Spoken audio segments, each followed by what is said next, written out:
Hey, I'm Vosk. You're on the VoskCoin YouTube channel, and we're doing solar. Welcome to the VoskCoin Solar Farm.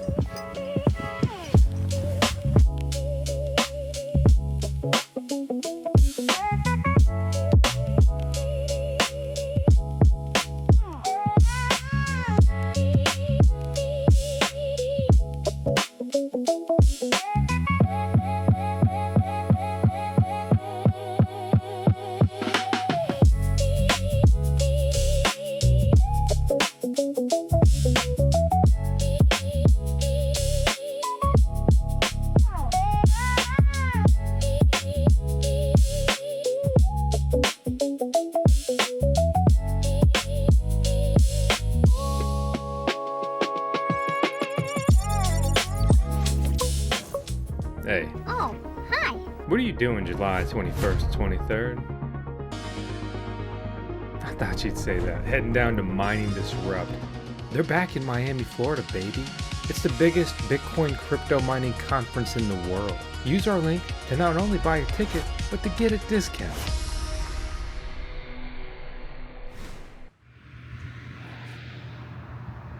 Another day out here on the solar farm. We got Vincent tightening the uprights down, and we stacked this whole row. Remember, we're racking, putting the racks in, and then we're stacking the panels up top. So this was another row that we did by hand measurements. We did not use the template on this. What happens is you get a little bit off and they get torqued a little bit, so the whole row is a little twisted. If it's square, if you start on this end right here and you start square, you know, you can get square. Yeah. I mean, start off square, you're gonna end up square, I think. No, I don't know. We might surprise you. At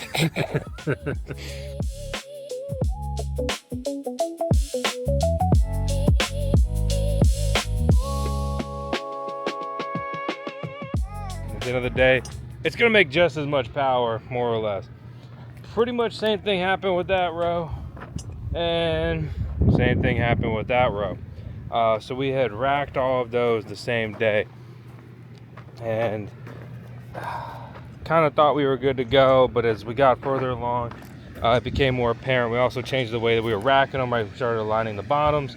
So we're using the template, and if you look down there, you can see that row was entirely racked with the template. So hopefully we used the template right and it held up properly, and it'll be good to go. But at a quick glance,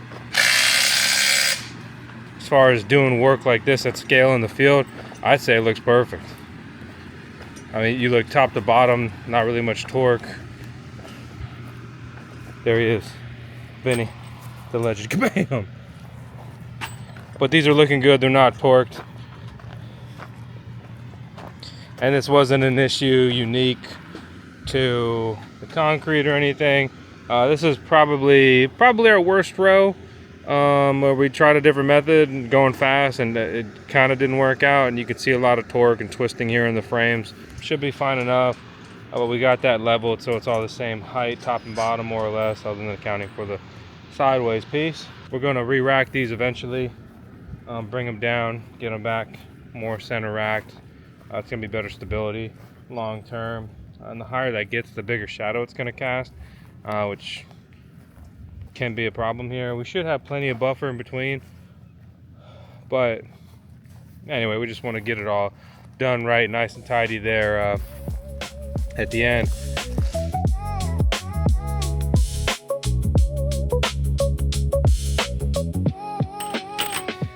So these are the grounding nuts. We use these a lot of places, but the main thing are with the jumper.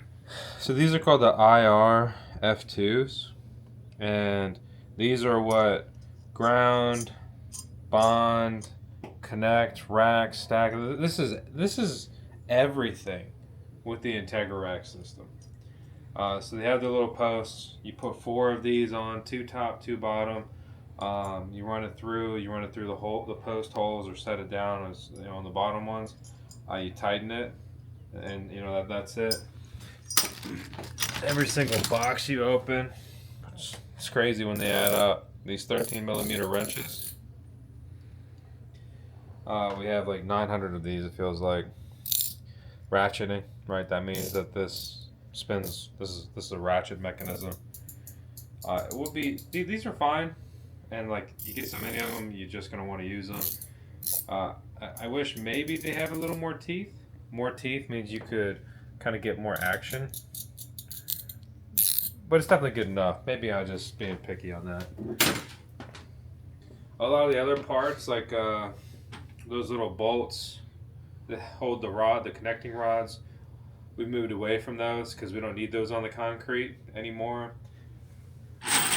We only need half of these on the concrete because that tightens the Integra down and locks it in place on the ground screws when we drive those in, and it has that adjustment. On the concrete, the concrete anchor basically just kind of goes in the middle of the rack. That piece does nothing, it just floats there, so it's a waste of time to put it in, take it out, mess with it. You could tighten it down, it's not going to do anything. Technically it would tighten it a little bit on the back, but with the tightness pulled on the concrete and that huge washer, it just seems like a waste of time, and if anything, you could actually maybe mess something up. So we're not using those at all, waste of time, not worth it. One thing that significantly improved our productivity and our quality of life was just grabbing some basic tool belts. I may run the Milwaukee one that has straps and put more stuff in it when I go to being a one-man. But while I've had Vincent here with me and some additional help sometimes, this has been plenty. I don't really like to put more on me than I need. So in here, I just have a pocket full of nuts, pocket full of bonders, or jumpers, or whatever they're called. I just call them bonders in my head. And then this pocket, I just keep a 13mm wrench or two. You can see this one's got some good use. And as far as rack and panels, this is all you need. This is the top of the line tool. It's even OSHA compliant with the HEPA filter. That's like, the nicest filters around. Vacuum. You can see we set it there on the bottom, dust box. And what you can see is a 1-inch SDS Plus rotary hammer. You can see that sticker there too. It's easier to read. And we're using all three of Milwaukee's main batteries. Just then their high output XC, which is like extra capacity.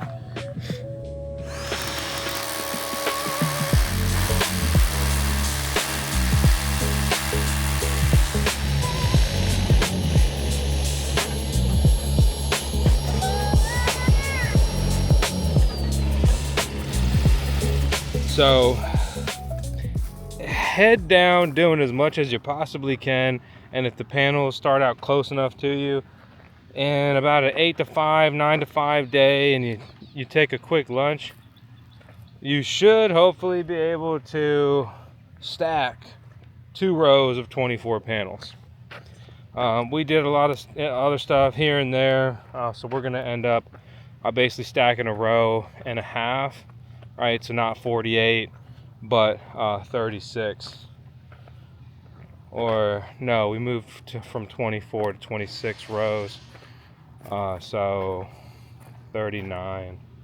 That's probably about where we will end up.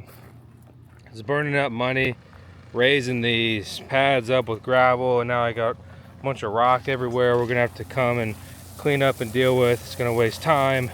It's going to waste more money. We're moving away from taking the easy button of just getting some rock in here and compacting it down and running a row of concrete. We're going to do a lot of dirt work out here, and going to get this leveled out some. We're going to get these rows built up where we're going to run more concrete.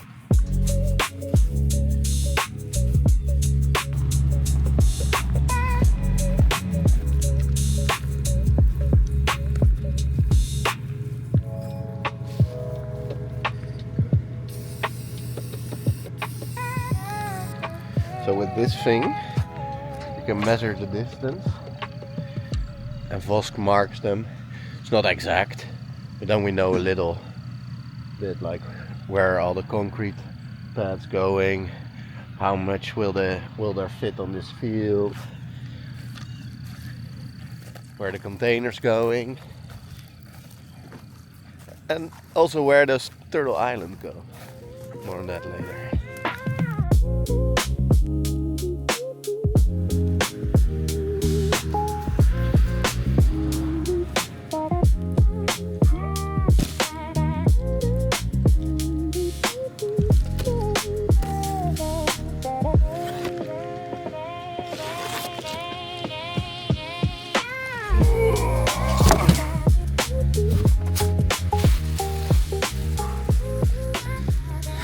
Thing's heavy as shit.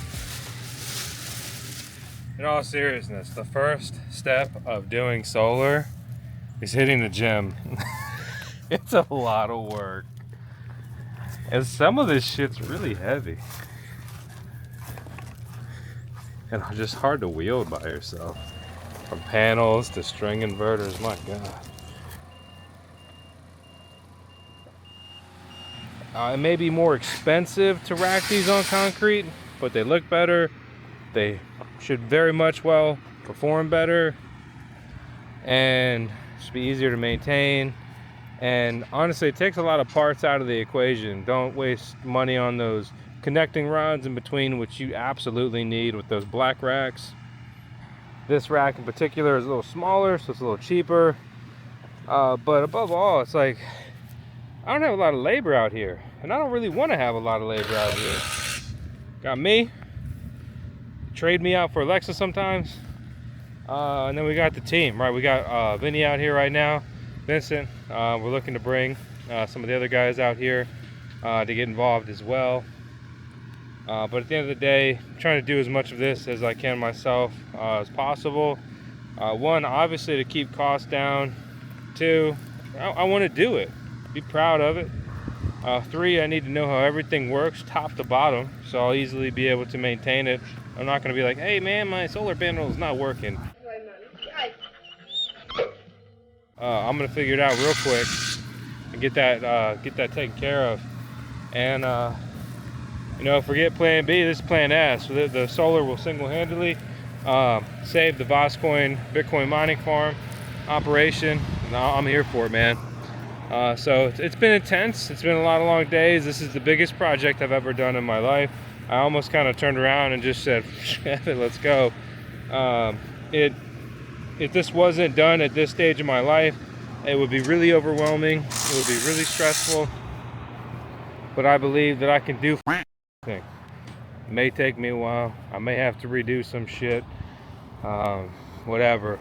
And it's not that I'm some superhuman superstar. Anybody can do this stuff. You just got to get after it day in, day out. Put the time in, do the work, do the research, grind, get after it, and believe in yourself. So that's where we're at so far. Making big progress out here. And for perspective, it's pretty crazy.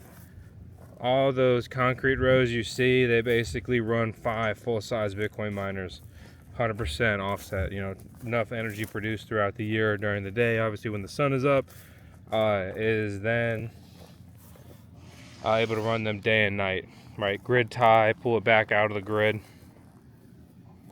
You look at these black racks, that's 7 rows. It's about 4 miners. So these are all 24. Over here on the concrete, I over poured the length because I was just like, we got to go get this done. So a little bit of wasted money in that regard, but just gonna make the best of it and just over panel a little bit more. So went from 24 to 36. Have a little extra buffer on the back side, but that's just fine. And yeah, all I'm thinking is, dude, I might need an electric mower to mow this stuff because the fuel's free. I freaking bought the top on gas the other day. Who did this to me? I thought gas was supposed to be cheap. Look, I'm getting raccoon eyes. But I mean, it's bright out here and a lot of stuff reflected all the time. From those racks to the panels to the freaking water bottle, whatever. So let's get it.